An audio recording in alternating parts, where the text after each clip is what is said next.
Hello दोस्तों, स्वागत है आपका आपके अपने यूट्यूब चैनल एनएसएस क्लासेज में। दोस्तों, आज के इस वीडियो में हम डिस्कस करने वाले हैं राजस्थान के इतिहास यानी कि कछवाहा वंश से रिलेटेड बहुत ही महत्वपूर्ण क्वेश्चन, जो कि आने वाली रीट एग्जामिनेशन के लिए बहुत ही महत्वपूर्ण है। इसके अलावा वीडियो एग्जाम है उसके लिए भी बहुत ही महत्वपूर्ण है। तो चलिए वीडियो को शुरू करते हैं। पहला क्वेश्चन आपके सामने, रघुकुल तिलक किस वंश को कहा जाता है? इंपॉर्टेंट क्वेश्चन है कि रघुकुल तिलक किस वंश को कहा जाता है। चार ऑप्शन आपके सामने हैं, राठौड़ वंश को, सिसोदिया वंश को, कछवाहा वंश को और मेवाड़ वंश को। तो इस क्वेश्चन का राइट आंसर होगा ऑप्शन सी, यानी कि कछवाहा वंश को रघुकुल तिलक कहा जाता है। इसके लिए आपको ध्यान रखना है कि कछवाहा वंश भगवान राम के पुत्र कुश के वंशज माने जाते हैं। यह भी आपको ध्यान रखना है कि जो कछवाहा वंश है वो भगवान राम के पुत्र कुश के वंशज माने जाते हैं। ठीक है, तो कहने का मतलब यह है कि जो रघुकुल तिलक है वो कछवाहा वंश को कहा जाता है। अगला क्वेश्चन, कछवाहा वंश की स्थापना किसने की? बहुत ही महत्वपूर्ण क्वेश्चन है। चार ऑप्शन आपके सामने हैं। ऑप्शन ए है मानसिंह, ऑप्शन बी है भगवंत दास, ऑप्शन सी है दुलहराय और ऑप्शन डी है भारमल। इस क्वेश्चन का राइट आंसर होगा ऑप्शन सी, यानी कि दुलहराय द्वारा कछवाहा वंश की स्थापना की गई थी। दुलहराय ने 1137 ईस्वी में कछवाहा वंश की स्थापना की तथा रामगढ़ में अपनी कुल देवी यानी कि जमुआई माता का मंदिर बनवाया। ठीक है, तो आपको ये भी ध्यान रखना है कि जो जमुआई माता है उसका मंदिर जो है वो भी दुलहराय ने ही बनवाया था। अगला क्वेश्चन, 1207 में आमेर को राजधानी किसने बनाया, यानी कि आमेर को राजधानी किसने बनाई, ये आपको बताना है। देखिए चार ऑप्शन आपके सामने हैं। ऑप्शन ए है दुलहराय, ऑप्शन बी है कांकेल देव, ऑप्शन सी है पृथ्वीराज और ऑप्शन डी है मानसिंह। इस क्वेश्चन का राइट आंसर है ऑप्शन बी, यानी कि कांकेल देव के द्वारा 1207 में आमेर को राजधानी बनाया गया। इसके अलावा आपको ध्यान रखना है कि जो कांकेल देव थे वो दुलहराय के पुत्र थे, ये भी आपको ध्यान रखना है। ठीक है, अगला क्वेश्चन, भारमल ने 1562 में चगताई खां की मदद से किसकी अधीनता स्वीकार की? देखिए चार ऑप्शन आपके सामने हैं। ए ऑप्शन है अकबर, बी है औरंगजेब और सी है शाहजहां। इसके अलावा जो डी ऑप्शन है वो है सिकंदर। इस क्वेश्चन का राइट आंसर होगा ऑप्शन ए, यानी कि अकबर की अधीनता स्वीकार की। अगला क्वेश्चन है, भारमल ने सांबर में जाकर अपनी पुत्री हरकूबाई, जिन्हें जोधाबाई भी कहा जाता है, का विवाह किसके साथ निश्चित किया? इंपॉर्टेंट क्वेश्चन है। चार ऑप्शन आपके सामने हैं। ए औरंगजेब, बी जहांगीर, सी अकबर और डी सलीम। इस क्वेश्चन का राइट आंसर है ऑप्शन सी, यानी कि अकबर के साथ जोधाबाई का विवाह निश्चित किया था भारमल ने। ठीक है, इसके अलावा जो बेगम जोधाबाई थी उन्हें मरियम उज्जानी के नाम से भी जाना जाता है। बहुत ही महत्वपूर्ण क्वेश्चन है कि मरियम उज्जानी के नाम से किसे जाना जाता है? जो हरकूबाई थी जिन्हें जोधाबाई कहा जाता है उन्हें ही मरियम उज्जानी के नाम से जाना जाता है। अगला क्वेश्चन देखिए, कछवाहा वंश में अकबर की अधीनता स्वीकार करने वाला शासक था। देखिए चार ऑप्शन आपके सामने है। ए मानसिंह है, बी नखर, सी भारमल और ऑप्शन डी है इनमें से कोई नहीं। इस क्वेश्चन का राइट आंसर होगा ऑप्शन सी, यानी कि भारमल जो था वो कछवाहा वंश में अकबर की अधीनता स्वीकार करने वाला शासक था। ठीक है, अगला क्वेश्चन है, कछवाहा वंश से पहले ढूंढाड़ वंश पर किसका शासन था? बहुत ही महत्वपूर्ण क्वेश्चन है। देखिए ढूंढाड़ वंश का मतलब आमेर पर किसका शासन था? ऑप्शन ए है बड़गुजरों का, ऑप्शन बी है मीणाओं का, ऑप्शन सी है मुगलों का और ऑप्शन डी है ए व बी दोनों। इस क्वेश्चन का राइट आंसर होगा ऑप्शन डी, यानी कि ए और बी दोनों, यानी कि बड़गुजरों और मीणाओं का शासन था आमेर पर कछवाहा वंश से पहले। अगला क्वेश्चन है, राजा भगवंत दास ने अपनी पुत्री मानबाई का विवाह किसके साथ किया? देखिए चार ऑप्शन आपके सामने हैं।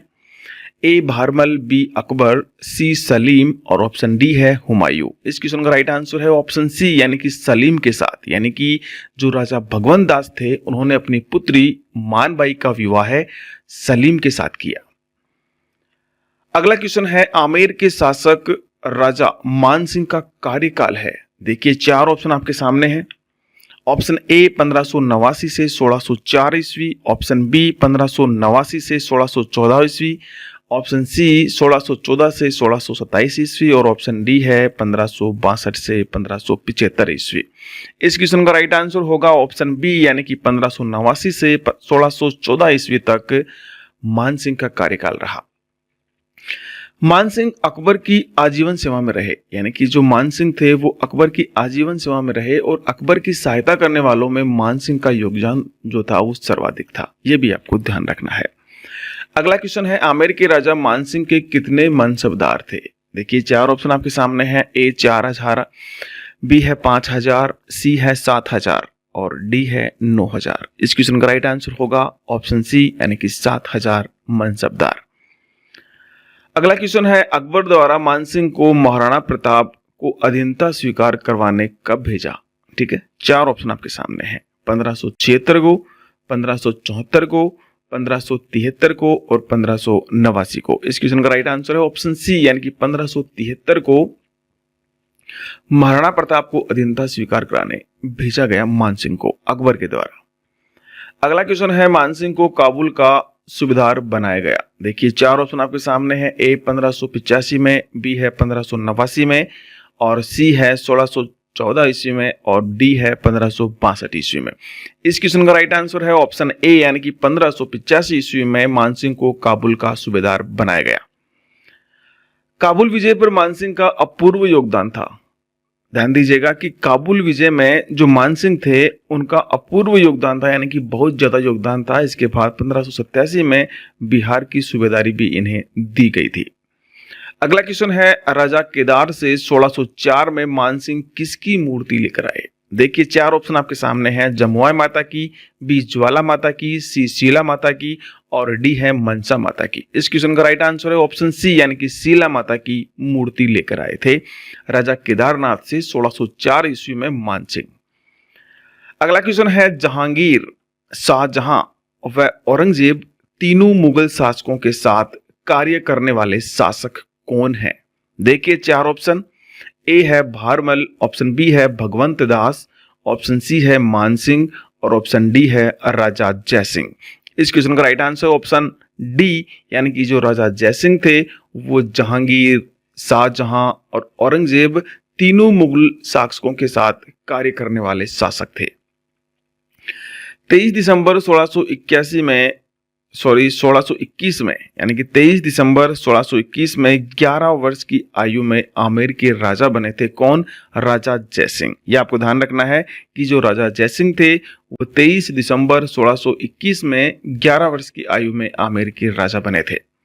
अगला क्वेश्चन, सवाई जयसिंह को मुगल सम्राटों द्वारा कुल कितनी बार मालवा का सूबे का सूबेदार नियुक्त किया गया था। देखिए कि जो सवाई जयसिंह थे उनको मुगल सम्राटों द्वारा कुल कितनी बार मालवा का सूबेदार नियुक्त किया गया था। देखिए ऑप्शन 4, ऑप्शन ए 2 बार, ऑप्शन बी 5 बार, ऑप्शन सी 7 बार और ऑप्शन डी 3 बार। इस क्वेश्चन का राइट आंसर होगा ऑप्शन डी यानी कि 3 बार उन्हें मालवा का सूबेदार नियुक्त किया गया। अगला क्वेश्चन है राजा जयसिंह को मिर्जा राजा की उपाधि किसके द्वारा दी गई। बहुत ही महत्वपूर्ण क्वेश्चन है कि जो राजा जयसिंह थे उन्हें मिर्जा राजा की उपाधि किसके द्वारा दी गई। देखिए 4 ऑप्शन आपके सामने हैं। शाहजहां, औरंगजेब, जहांगीर और भाव सिंह। तो इस क्वेश्चन का राइट आंसर होगा ऑप्शन ए यानी कि शाहजहां के द्वारा राजा जयसिंह को मिर्जा राजा की उपाधि दी गई थी। अगला क्वेश्चन है जयपुर के कछवा वंश में सबसे लंबी अवधि तक शासन किसके द्वारा किया गया। देखिए 4 ऑप्शन आपके सामने हैं। सवाई जयसिंह द्वितीय, ऑप्शन बी है मिर्जा राजा जयसिंह, ऑप्शन सी है सवाई प्रताप सिंह और ऑप्शन डी है दुल्हे राय। इस क्वेश्चन का राइट आंसर होगा ऑप्शन बी यानी कि मिर्जा राजा जयसिंह के द्वारा जयपुर के कछवा वंश में सबसे लंबी अवधि तक शासन इनके द्वारा किया गया, मिर्जा राजा जयसिंह के द्वारा। और आपको मालूम होना चाहिए कि 46 वर्षों तक इन्होंने शासन किया था, यह भी आपको ध्यान होना चाहिए। अगला क्वेश्चन है पुरंदर की संधि 11 जून 1665 में किन के मध्य हुई। बहुत ही महत्वपूर्ण क्वेश्चन है। देखिए रेलवे एग्जाम में भी ये क्वेश्चन बहुत बार पूछा जाता है और ये क्वेश्चन जो है आने वाले एग्जाम में छपने वाला क्वेश्चन है। देखिए जो पुरंदर की संधि है वो 11 जून 1665 में हुई थी। ये आपको ध्यान रखना है कि कब हुई थी, 1665 में हुई थी। अब जान लीजिए कि किनके मध्य हुई थी। चार ऑप्शन आपके सामने हैं, भाव सिंह व शिवाजी के मध्य। ऑप्शन बी है अकबर व जयसिंह के मध्य। ऑप्शन सी है शिवाजी व जयसिंह के मध्य। और ऑप्शन डी है शिवाजी व सवाई जयसिंह द्वितीय के मध्य। तो इस क्वेश्चन का राइट आंसर होगा ऑप्शन सी, यानी कि शिवाजी व जयसिंह के मध्य पुरंदर की संधि 11 जून 1665 को हुई थी। यह आपको ध्यान रखना है। अगला क्वेश्चन है, राजस्थान का कौन सा राज परिवार गोविंद देव का उपासक रहा है। चार ऑप्शन आपके सामने हैं। ऑप्शन ए है मेवाड़, ऑप्शन बी है कछवा है, ऑप्शन डी है राठौड़ और ऑप्शन डी है चौहान। इस क्वेश्चन का राइट आंसर होगा ऑप्शन सी, यानी कि जो राठौड़ परिवार था वो गोविंद देव जी का उपासक रहा है। अगला क्वेश्चन है, 12 कोटड़ी नामक सामंती व्यवस्था का संबंध किस राज्य से है। देखिए चार ऑप्शन आपके सामने है, मारवाड़ से, ऑप्शन बी मेवाड़ से, ऑप्शन सी आमेर से और ऑप्शन डी अलवर से। इस क्वेश्चन का राइट आंसर होगा ऑप्शन सी, यानी कि जो 12 कोटड़ी नामक सामंती व्यवस्था है उसका संबंध आमेर राज्य से है। अगला क्वेश्चन है, सवाई जयसिंह द्वितीय को सवाई की उपाधि किसने दी। इंपॉर्टेंट क्वेश्चन है। देखिए चार ऑप्शन आपके सामने, औरंगजेब द्वारा, बहादुर शाह प्रथम द्वारा, ऑप्शन सी है फर्रुखियर द्वारा और ऑप्शन डी है मोहम्मद शाह द्वारा। इस क्वेश्चन का राइट आंसर होगा ऑप्शन ए, यानी कि औरंगजेब के द्वारा सवाई जयसिंह द्वितीय को सवाई की उपाधि दी गई थी। अगला क्वेश्चन है, आमेर का नाम बहादुर शाह जफर द्वारा क्या रखा गया। देखिए चार ऑप्शन आपके सामने हैं, Mominabad, option B Khizrabad, option C Khairabad और ऑप्शन डी इनमें से कोई नहीं। इस क्वेश्चन का राइट आंसर होगा ऑप्शन ए, यानी कि मोमिनाबाद, यानी कि आमेर का नाम बहादुर शाह जफर के द्वारा मोमिनाबाद रखा गया था। अगला क्वेश्चन है, हुडा सम्मेलन हुआ, यानी कि हुडा सम्मेलन जो है वो कब हुआ। देखिए चार ऑप्शन आपके सामने, 17 जुलाई 1734 को, ऑप्शन बी 17 जुलाई 1634 ईस्वी को, ऑप्शन सी 18 जुलाई 1734 ईस्वी को और ऑप्शन डी है 18 जुलाई 1634 ईस्वी को। इस क्वेश्चन का राइट आंसर होगा ऑप्शन ए, यानी कि जो हुडा सम्मेलन है वो 17 जुलाई 1734 ईस्वी को हुआ था। इसके अलावा आपको ध्यान होना चाहिए कि जयपुर का प्राचीन नाम जो था वो जयनगर था। ठीक है, जयपुर का जो प्राचीन नाम था वो जयनगर था और जयपुर का नक्शा जो है वास्तुकार विद्याधर की देखरेख में बना था। ये आपको ध्यान रखना है, ये थोड़ा सा एक्स्ट्रा है, ये आपको ध्यान रखना है। अगला क्वेश्चन है, सवाई यानी कि महाराणा सवाई जयसिंह द्वितीय के द्वारा जयपुर की स्थापना की गई, यानी कि कब की गई। देखिए चार ऑप्शन आपके सामने हैं, 1827 ईस्वी में, ऑप्शन बी है 1727 ईस्वी में, ऑप्शन सी है 1672 ईस्वी में और ऑप्शन डी है 1772 ईस्वी में। इस क्वेश्चन का राइट आंसर होगा ऑप्शन बी, यानी कि जो महाराणा सवाई जयसिंह थे द्वितीय थे उनके द्वारा 1727 ईस्वी में जयपुर की स्थापना की गई थी। तो दोस्तों आपको वीडियो कैसा लगा हमें कमेंट सेक्शन में कमेंट करके जरूर बताइएगा और चलिए मिलते हैं आपसे बहुत ही महत्वपूर्ण क्वेश्चन के साथ एक नई वीडियो में। तब तक के लिए जय हिंद, जय भारत।